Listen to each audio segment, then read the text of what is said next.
Okay, good afternoon. My name is Carl Moore, and I am an associate professor here at the FAMU-FSU College of Engineering.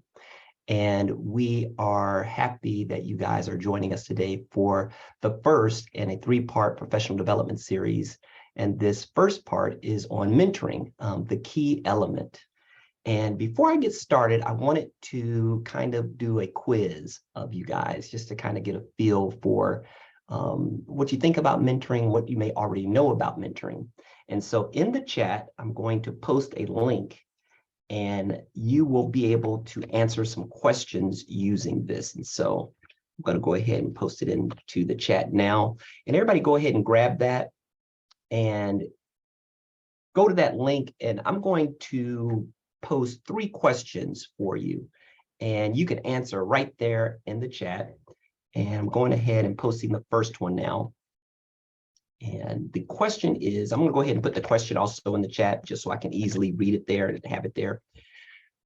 And this question is to you. And the question is, I have a mentor to help guide me with my future career. And that means career guidance, skill development, or sponsorship, or to help me with psychosocial things. For example, psychological, emotional support, and role modeling. So go ahead and answer in the chat. I'm sorry, not in the chat, in that little application that you just linked to using that link I posted.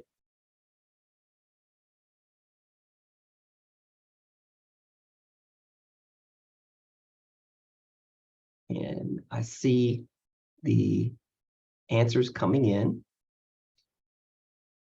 Give you a few more seconds to complete those answers.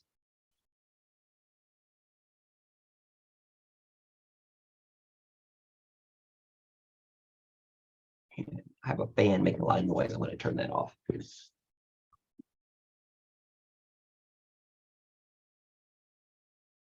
Okay, so based on your results that I see here, guys, it looks like I have about 50% of the people saying they do have a mentor for their career items.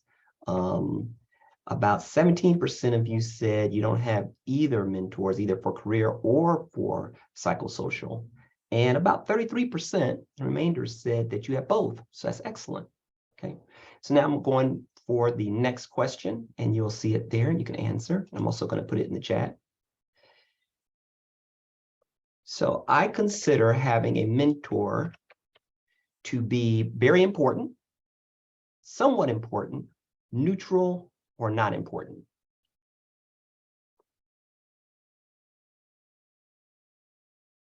Very important, somewhat important, neutral, or not important.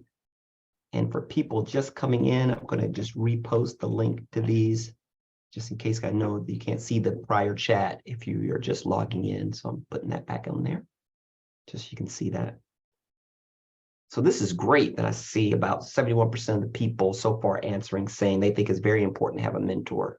And about 30%, 29% saying somewhat important. Okay, so if you haven't voted, go ahead. I think we have about 11 people in, and about 8 have voted.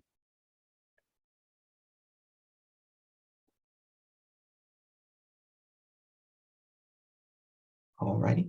And for our last question, I'm going to post it right now. I am aware, it's like another true-false question. I'm aware of tools that help you get the most from a mentoring relationship.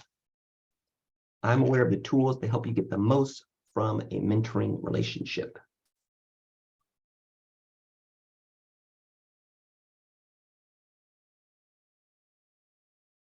Another true-false question.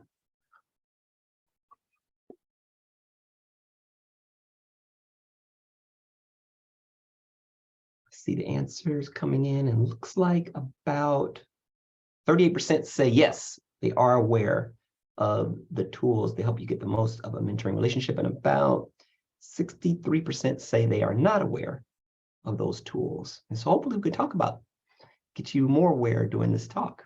Okay, and so that's the end of the questions I have for you. I may send you questions as a follow-up to the presentation, just to kind of quiz you on what you learned, but that'll be much later. Okay, so now I'm going to go ahead and share my screen for the talk.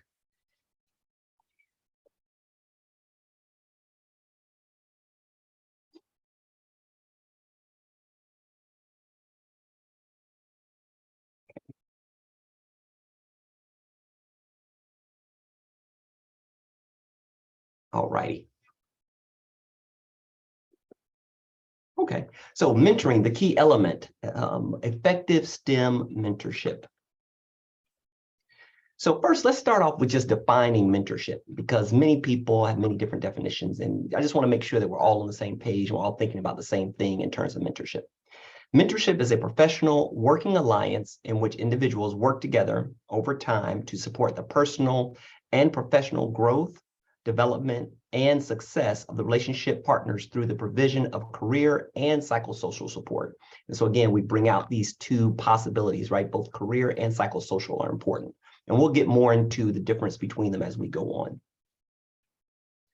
Mentoring is a skill set that should be learned, practiced, and improved upon.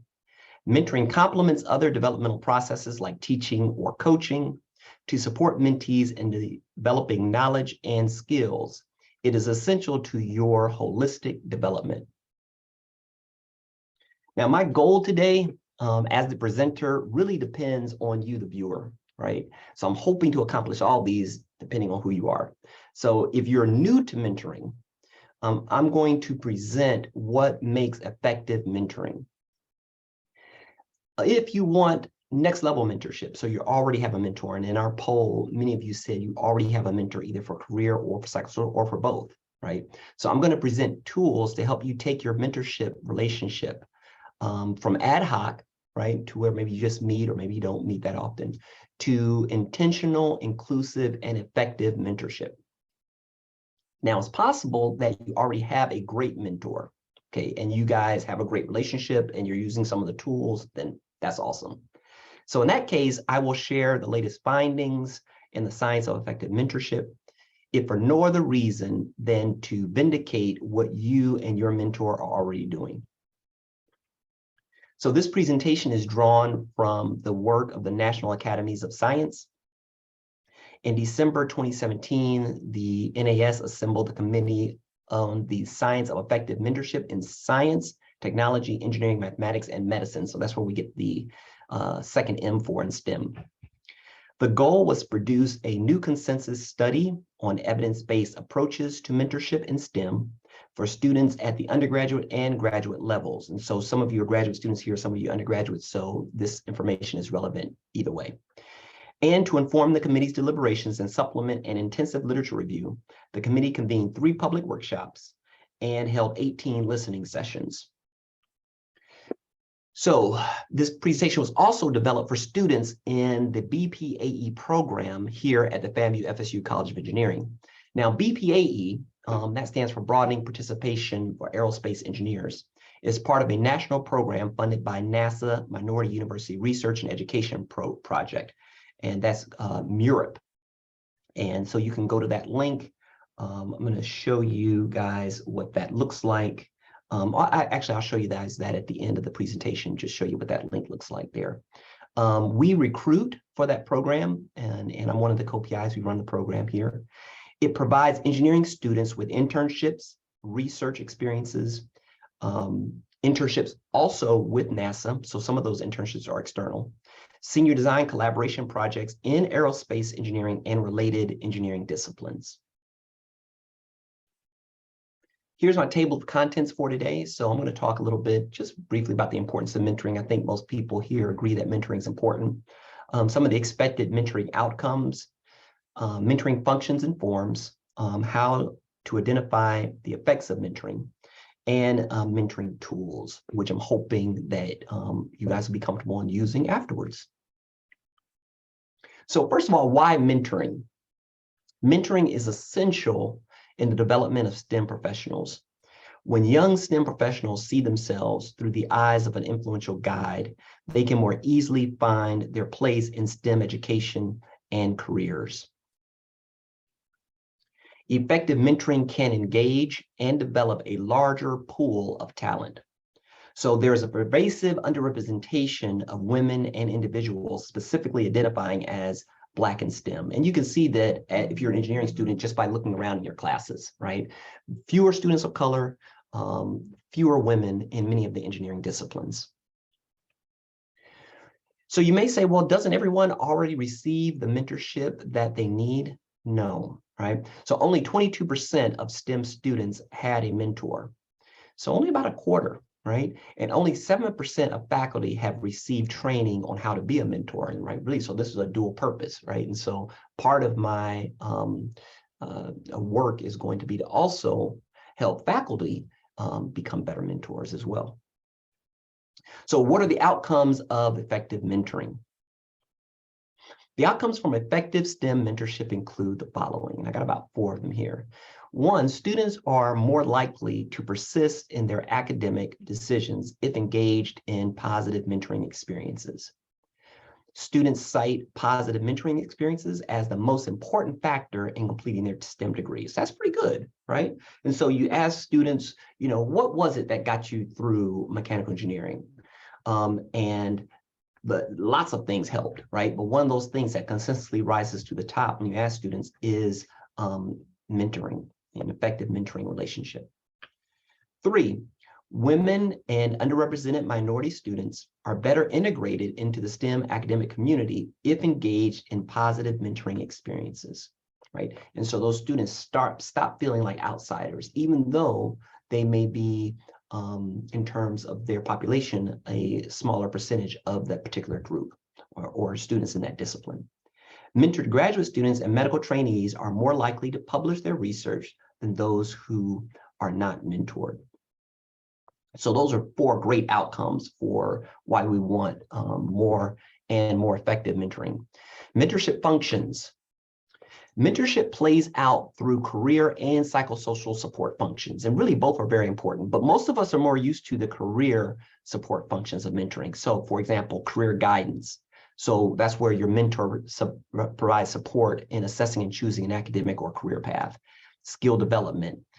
Your mentor helps educate you and challenges you academically or professionally, right? Because many of this mentorship not just is for academia or during your education, but also, of course, when you transition into your career, right? Many companies will have a mentorship program. Sponsorship. Your mentor publicly acknowledges you and your achievements and advocates for you among their peers. Okay? Now we have the psychosocial support functions, which aren't as common when people are looking for a mentor. So for emotional support, your mentor should encourage you, help you with problem solving, and use active listening techniques, right? To be emotionally supportive to whatever you're dealing with, whether it be something technical or something emotional, right? Or personal. Role modeling. Your mentor serves as a guide for your behavior, your values, and your attitude, right? And so your mentor is kind of showing you how it is that we operate, right? So if you're in chemical engineering, how is it that a professional chemical engineer attacks a particular problem? How do they interact with colleagues, right? How do they negotiate at a conference, right? So all of these things are important. Forms of mentorship.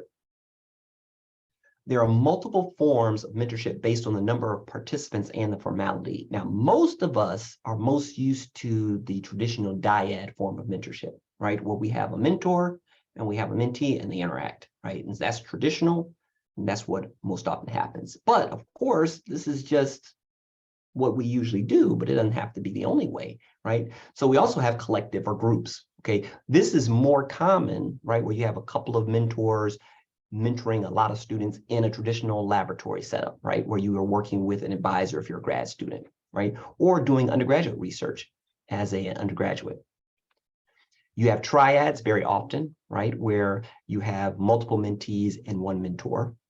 And of course, many of our projects are multidisciplinary now. So you'll have more than one faculty member working on something together, or 2 faculty members perhaps teaching the same course, and one mentee interacts with both of them. And you also have a network, right? And so at a college, right, there'll be a mentoring program, and you'll have mentors, you'll have lots of mentees, and then you'll even have like a resource node where people go to get access to some of the tools or to learn how to use the tools, some of which we'll be talking about today. Mentorship, identity, and STEM. So identity, that is the composite of who a person is and how they see themselves and how others in the world see them. Okay. Now, not all aspects are going to be constant, right? Not all aspects of your identity. And so we see here, we have this kind of outside semicircle, and then we kind of get closer in to you, right? Here's your personality, right? So you get very close in. Now, there we have the things that are most easily associated with you by other people, right? And so, for example, other people immediately see your ethnicity. They may immediately see your age, right? They can tell if you have a physical disability, right? They can tell your race. So these are some of the primary things that are closest into your identity, but they're not the only things that will influence that mentorship relationship or your work. So for example, your language could influence that.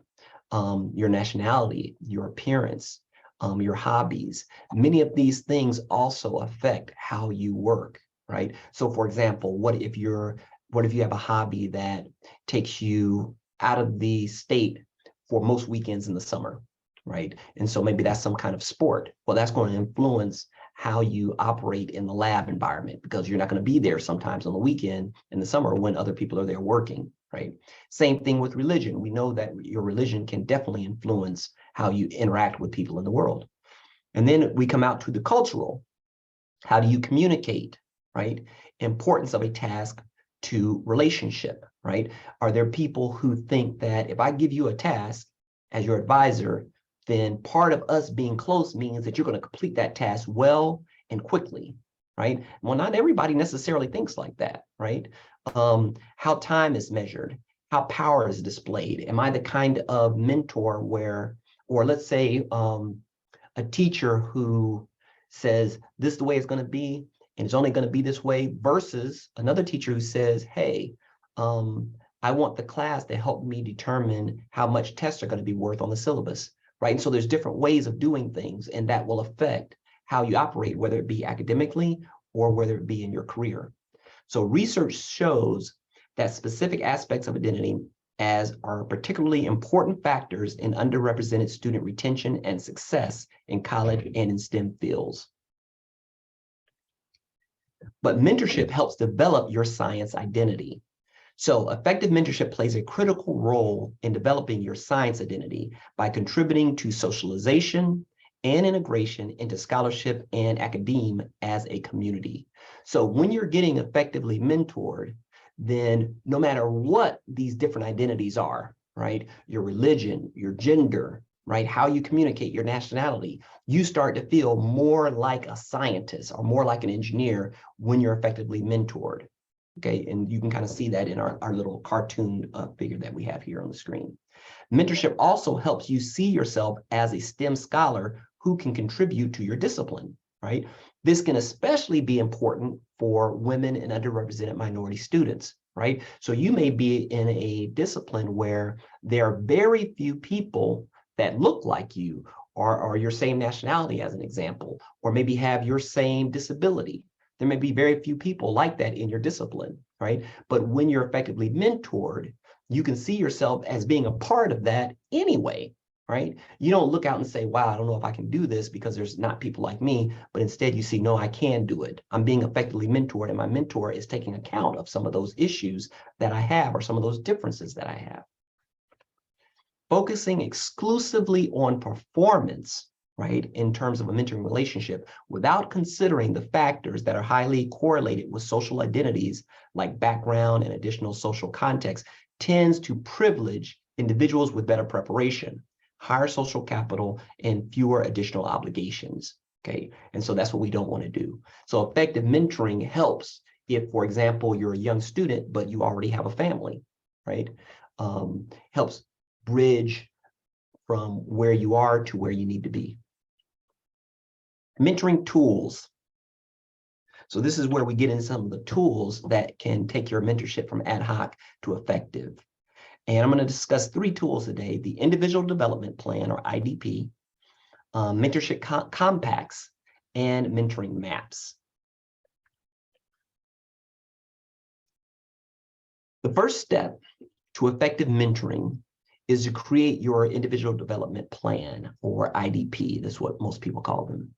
Now, before you select a mentor, these are the things you need to consider, and this is all part of the IDP. What are your professional goals? What are your areas of strength and weakness? And those can be related to your career, right, or whatever you're pursuing academically, but also psychosocial strengths and weaknesses as well. What you are passionate about, and where you would like to be in the short and longer term. And we are talking as short as 3-6 months, and as long as 5 years, 10 years time. Okay. An IDP will help you think through all of these items. So IDPs provide structure to the mentorship relationship by focusing on your professional goals. Now, here's an example IDP up on the screen. My IDP at sciencecareers.com. And the steps in this particular one look like the following. So first, it helps you evaluate skills, values, and interests, outline long-term career objectives.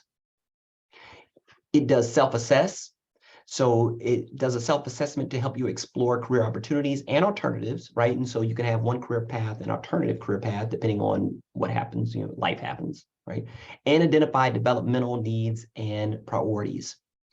It helps you determine specific skills and strengths needed to prepare for a career path and to consider the time frame involved. And it delineates roles and responsibilities, breaking larger goals into smaller ones, and doing a review and a revising regularly. And so really what happens is the IDP, I think the best way to think of it, a lot of people are used to personality tests or quizzes or surveys like the, think about like the Myers-Briggs test, personality test. And so really what you're doing there is you're going through something, oftentimes online, answering questions about different aspects of your future goals, right? Whether it's career and psychosocial. And from those, you then can get a printout that says, hey, these things are going to be important in the type of career that you're choosing. So you really need to focus on public speaking as an example. You need perhaps a mentor that can help you with that, especially if you know that public speaking is an area that you oftentimes have trouble with. Research says that compared to peers without a written plan, or IDP, postdocs, in this particular research, postdocs who begin their appointment with an IDP developed with their mentors, the IDP was developed along with their mentors, are 23% more likely to submit papers to peer-reviewed journals, right? They're more likely to publish first authored papers at a 30% higher rate, and they're 25% less likely to report that their mentors didn't meet their initial expectations, okay? So the IDP helps solidify that relationship, that mentoring relationship. Here are some example IDPs for you here. For example, I'm just going to click on this one. Can you guys see the PDF that's on my screen now? No. Okay, let me make sure I'm sharing that with you. Just one second.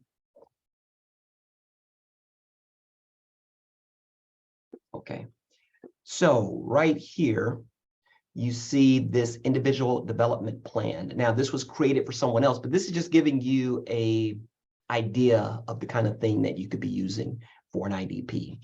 So questions. Remember, I said it was kind of like a personality test. So I was going to ask you a lot of questions. What are your goals? What's your ultimate goal? Now, in this particular one, these answers provided for us. It says, I will be a professor of neuroscience at a research university. That's the ultimate goal. Long-term, 5 to 10 years, I will be a postdoctoral fellow studying the genetic basis of neurological disorders. And so the ultimate goal is to be a professor, but of course, this near-term or long-term goal is you got to get into that postdoctoral fellowship.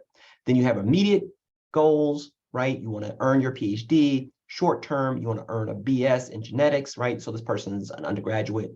And immediate, 6 months to a year, I will earn an A in biochemistry and so on. So you kind of see how the goals are laid out. Now, as we go down, what competencies and skills will you need to successfully reach your goal? Now, there are a list of particular skills associated with different majors at the end of this document in various places on the web. If you just search for IDP. And some of them are just produced for you once you say what you want to do in terms of your particular career goal. So this person listed disciplinary knowledge, of course, you got to know your discipline, research and technical skills, professional and interpersonal skills, management and leadership skills, right? So somewhat broad. Some of them get much more granular than this. What activities and experiences will you engage in to gain these competencies? Taking classes, tutoring, technical training, research experiences, and so on. How will you assess your progress in mastering these competencies and skills? Mastery of coursework, of course, GPA, mentor-instructor feedback, successful experimental outcomes, and peer reviews. And who's going to help you? These following people, okay? So this one's somewhat generic, right? But you get the idea here of what we're talking about. I'm going to give you guys another example. This one is from my IDP, Science Careers. And let me see what this one's going to pop up on my screen.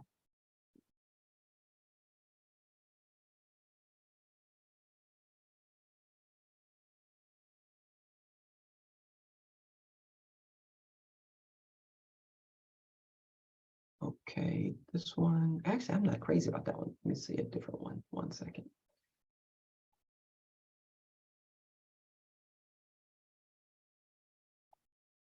Okay, so I'm going to share this one with you guys. I think it's a little bit better.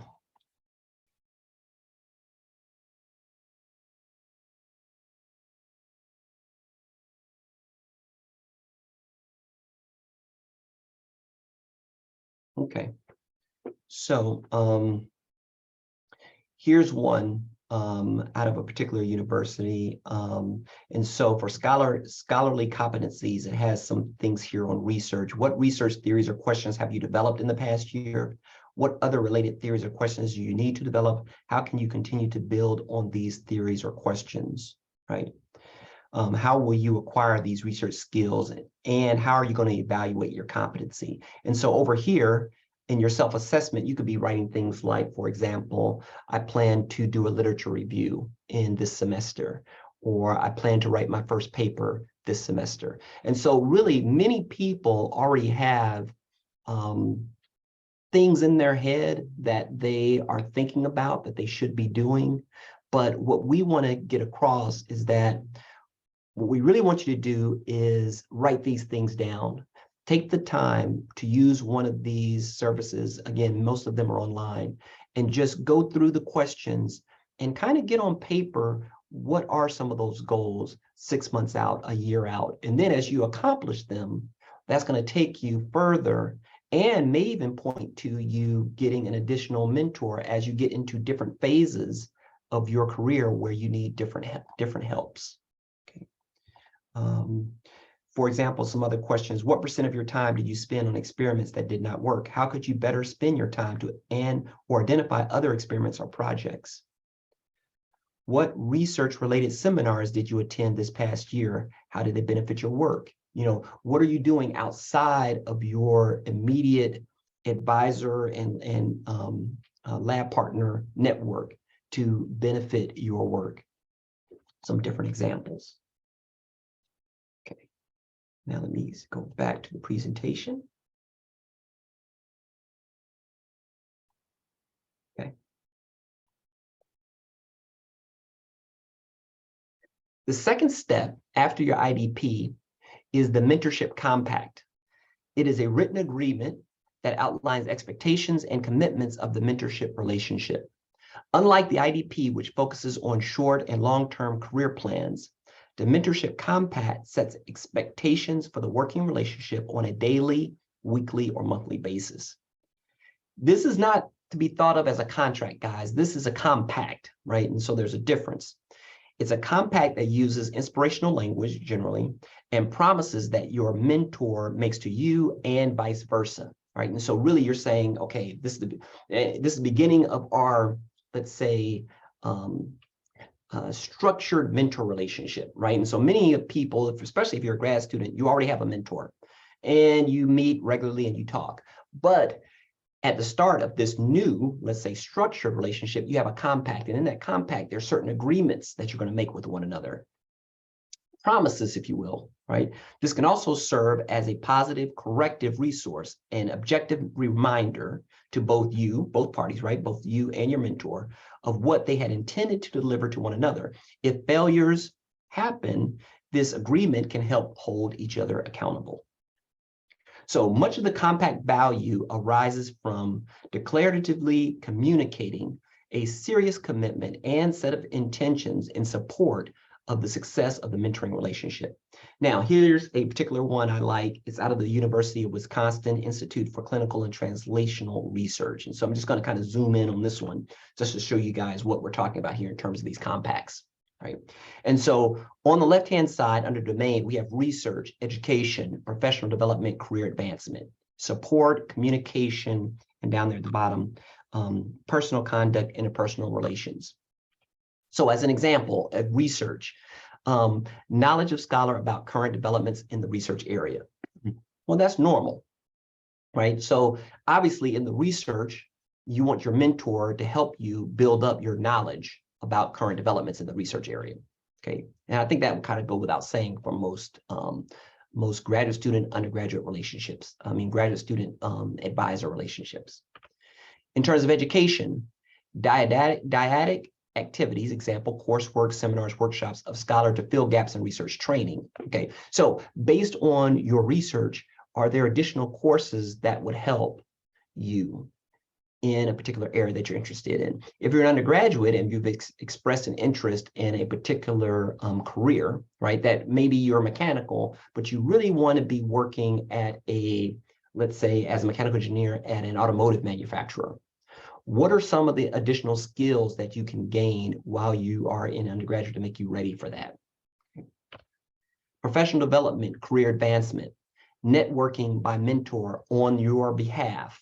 Okay, and so as you get ready to proceed and you are looking for that career in the automotive industry or that first step into it, is there some way that your mentor can help you with that, right? Now, that would be something that you already noted in your IDP that you want, for example, maybe an internship in an automotive industry. But is your mentor agreeing to help you find such an internship?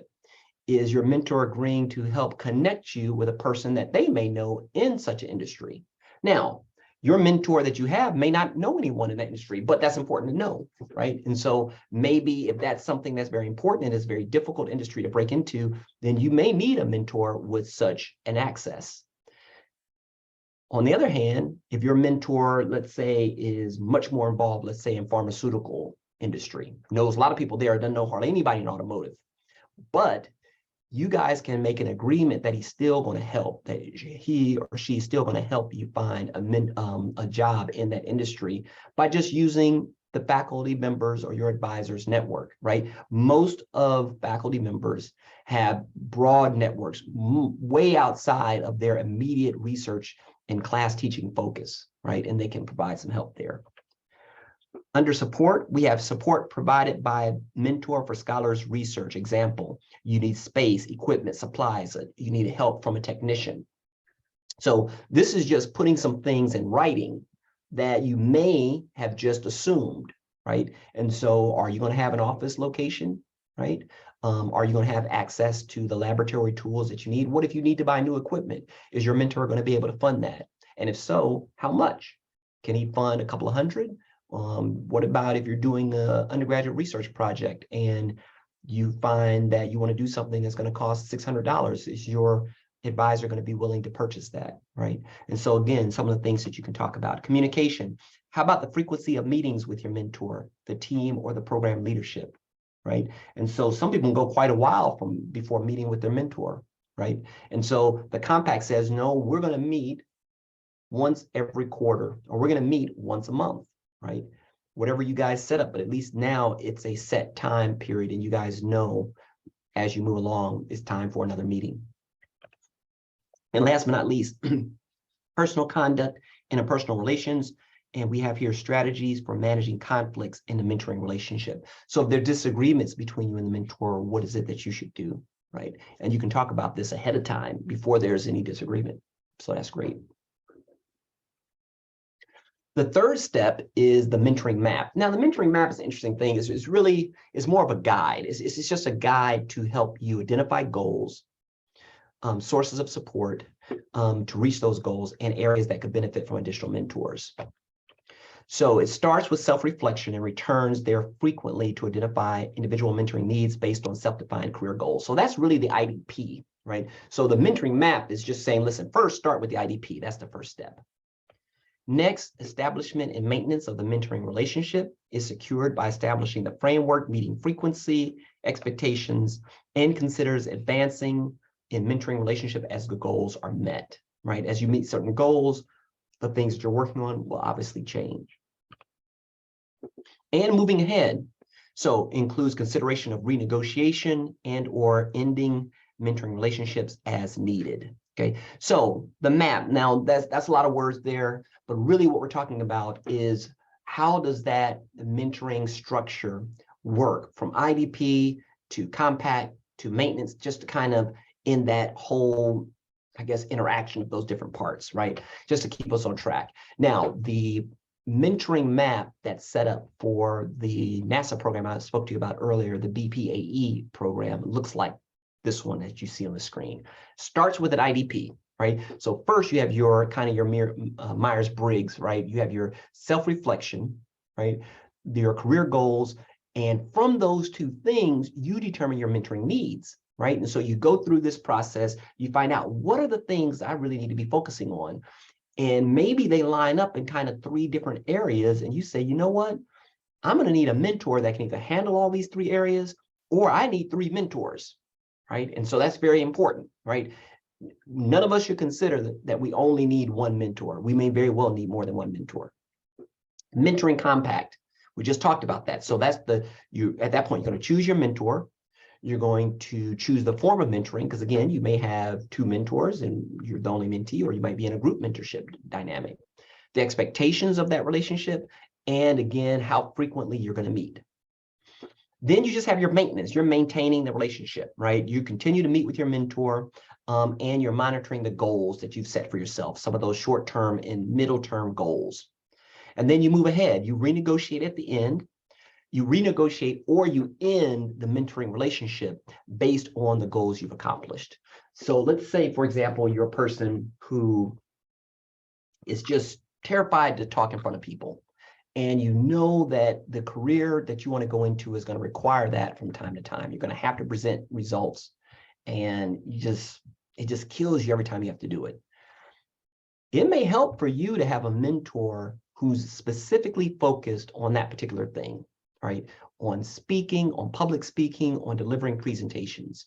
Now, once you get to the point to where you've done a number of presentations, you're starting to feel good about it, the mentoring relationship has really helped in terms of that, you then don't need that mentor anymore, right? So if that mentor was just there for that, now you're moving on, you're doing something different, and you need a mentor for perhaps another step along your path. And you just continue this process. And so this is kind of this is what a mentoring map looks like. Okay, so we have an IDP, individual development plan. We have a mentoring compact, which is those promises that you and your mentor make with one another. And we have the mentoring map. And I think there's one thing. Let's see. Oh, no. I thought I had an example for you guys of a good compact, mentoring compact. And I think I do. Let me pull that up for you. Just one second.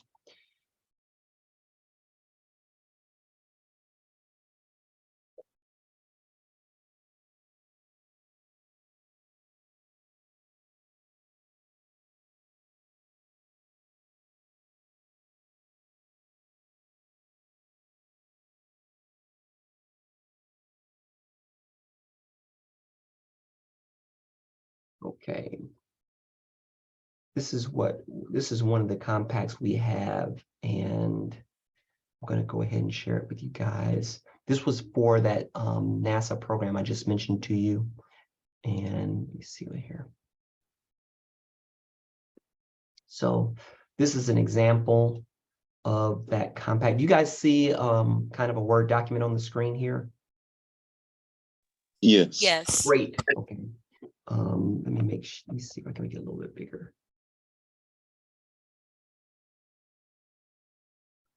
So a little bit bigger, just to kind of zoom in here. So this is the compact, is basically a commitment for the summer research interns. And so, for example, under personal responsibility, I acknowledge that I have the primary responsibility for the successful completion of my project. I will be committed to understanding all project aspects such that I could teach them to others.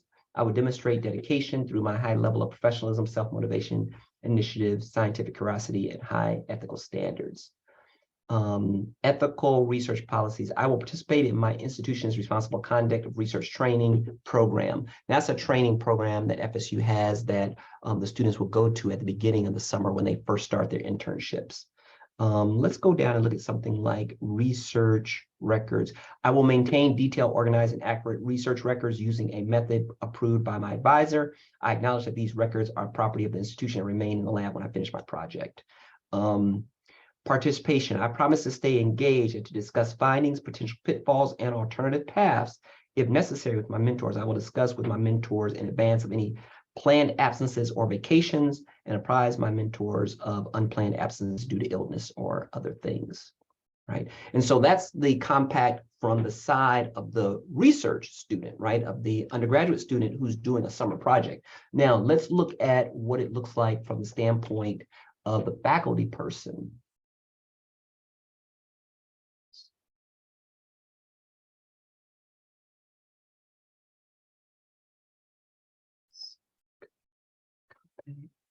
I need the one second.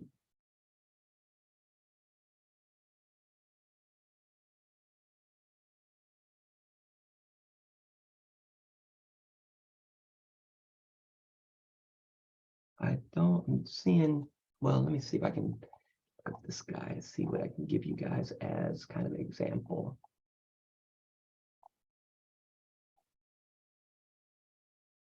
This is one from a different university, but I want to give you guys a feel for what they would look like from the standpoint of the faculty advisor to the student. So that's important. So let's look at that. So commitments of the research advisors.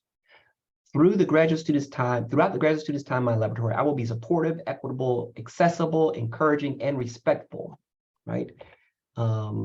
I will foster the graduate student's professional confidence and encourage intellectual development, critical thinking, curiosity, and creativity. I will continue my interest and involvement as the student moves forward into a career. I will be committed to meeting one-on-one with the student on a regular basis. I will regularly overview the student's progress and provide timely feedback and goal setting. Now, let's see.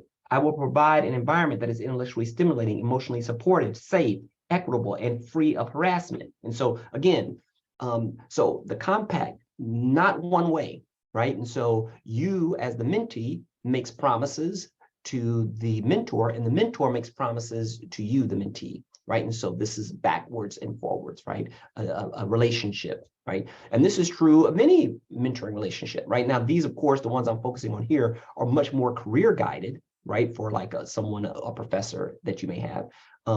But this will be true in any mentoring relationship. You want to be clear on what are the promises, the parameters of that relationship.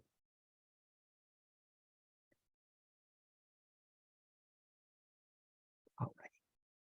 And going back to.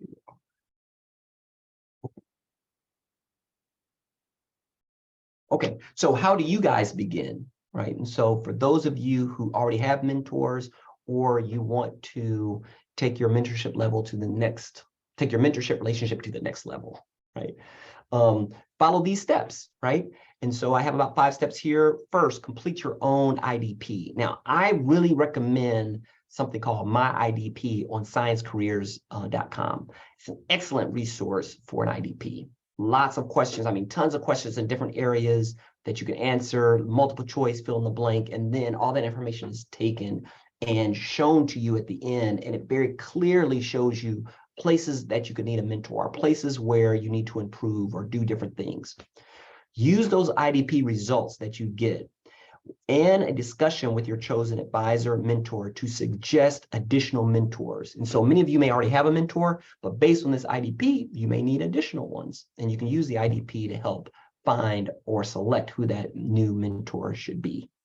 You should even consider a peer mentor, right? And so the College of Engineering has COE peers. And so you can send an email to them and they will help set you up with a peer mentor here in the college.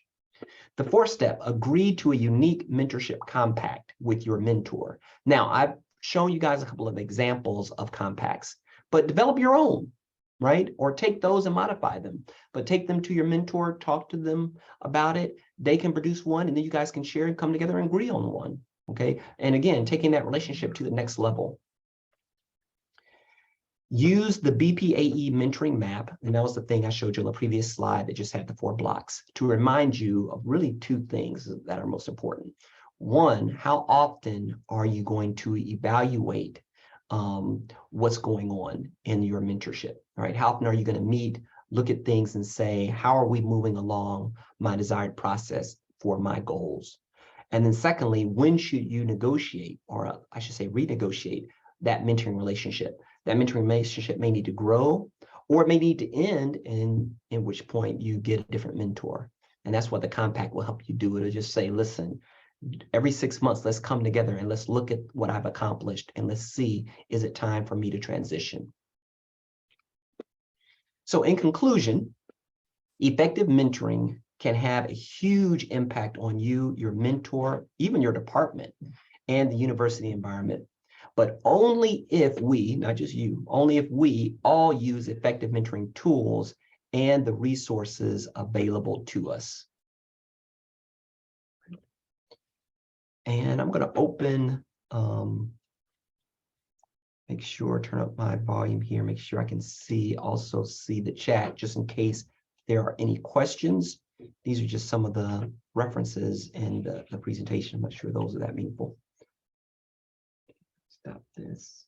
And oh, there's one other thing I wanted to show you guys. The BPAE website. I'm going to show you that.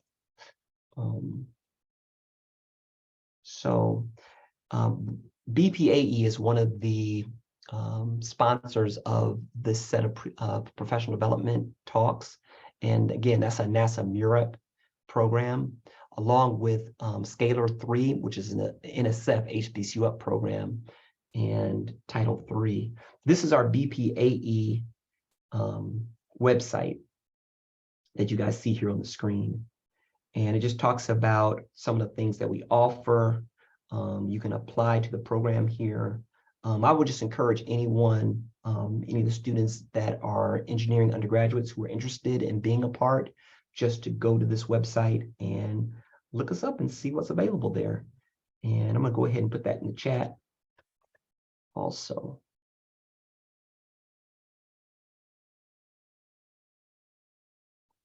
Just for those who may be interested. Do I have any questions out there for you guys? You can either type them in or you can just speak up.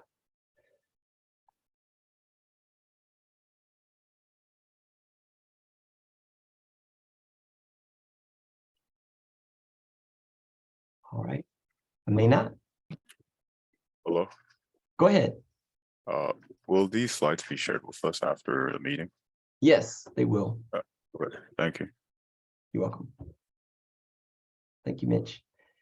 Any other questions? Questions are required, but if you have any questions, just go ahead and ask away or place them in the chat.